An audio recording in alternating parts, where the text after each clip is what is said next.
Hi guys, my name's Achileshe Anichewe and welcome to Econ AJ, where I explain economics in the simplest way possible. So I would like to thank everybody who's been subscribing, everybody who's been sharing my videos. Thank you so much for almost reaching 200 subscribers. Sorry, so fingers crossed. Okay. So, and if you're new to my channel, please subscribe to my channel. With that being said, let's get started.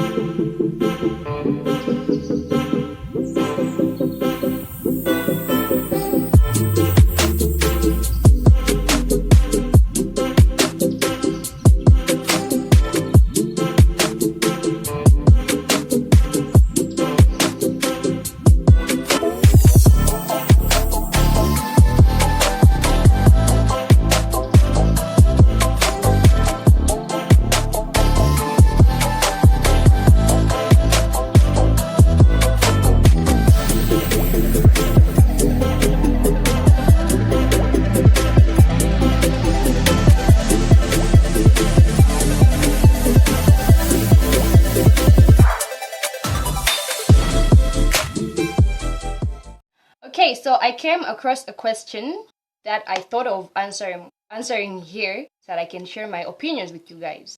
So before I get to that, I just want to mention to say I do understand that economists have got different assumptions, different views, different opinions, different approaches. So yeah, you're welcome to argue, agree. I'm open to anything. Yeah. So we've got people who believe within the classical school of thought and the people who believe in the Keynesian school of thought. So we've got different approaches to things. So this is just purely my opinion. Okay, with that being said, let me get to it. So this is the question that I'm going to be answering.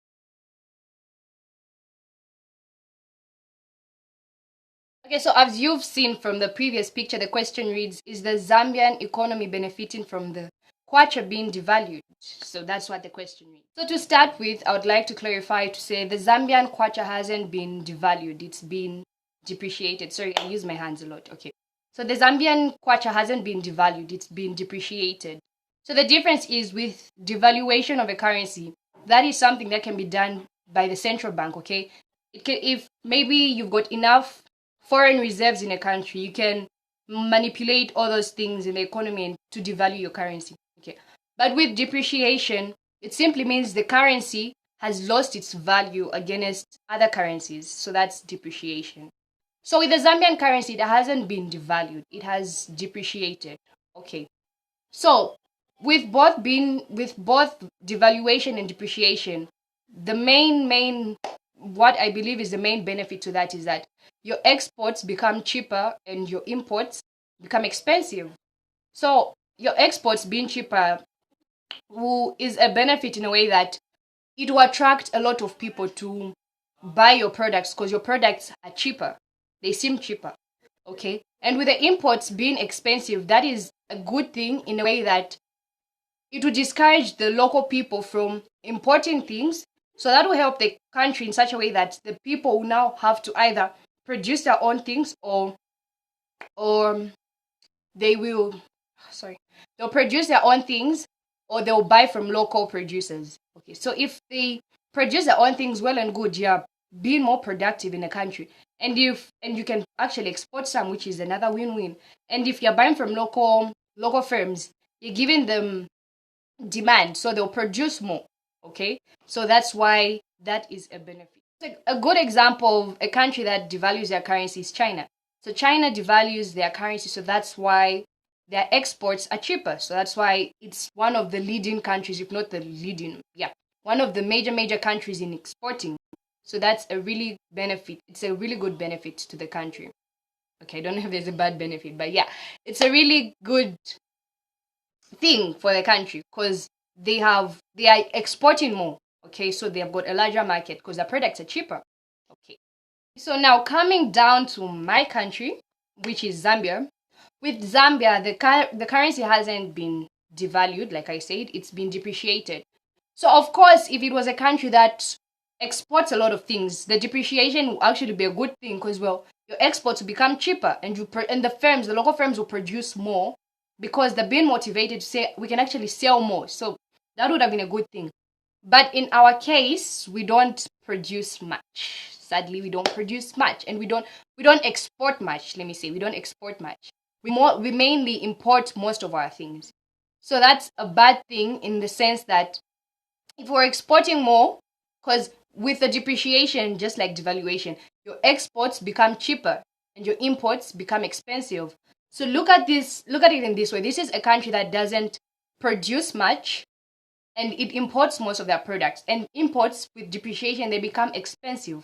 So meaning our imports become expensive. Let's say a firm that imports input products, maybe for example's sake, let me say a firm that makes bicycles, just for the example. A company that makes bicycles locally, but then they import maybe rims, like the rims in the tires. Okay, yeah. So they import rims. So in that way, their imports, since we know that with the depreciation, imports become expensive.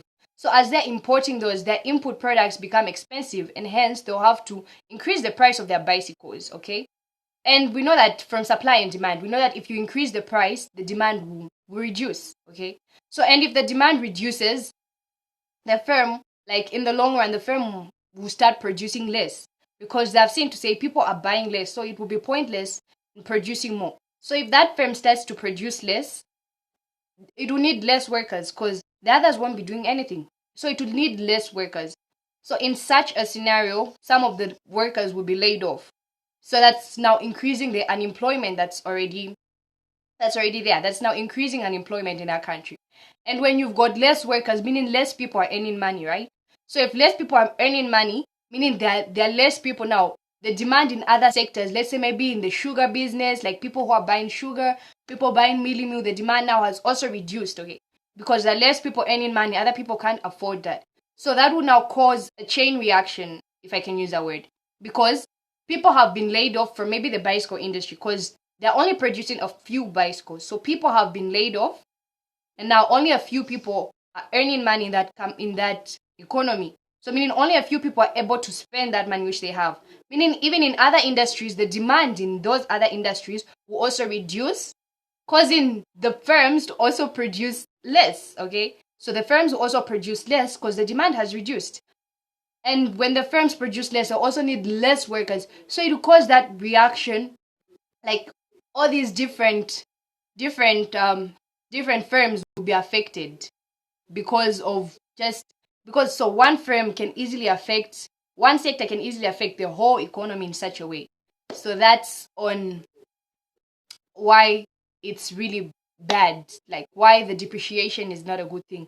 But if it was a case where maybe we import more, if we export more, sorry, if we produce more to export, it will be a good thing. It will benefit us because we'll be able to export more because our products will be cheaper.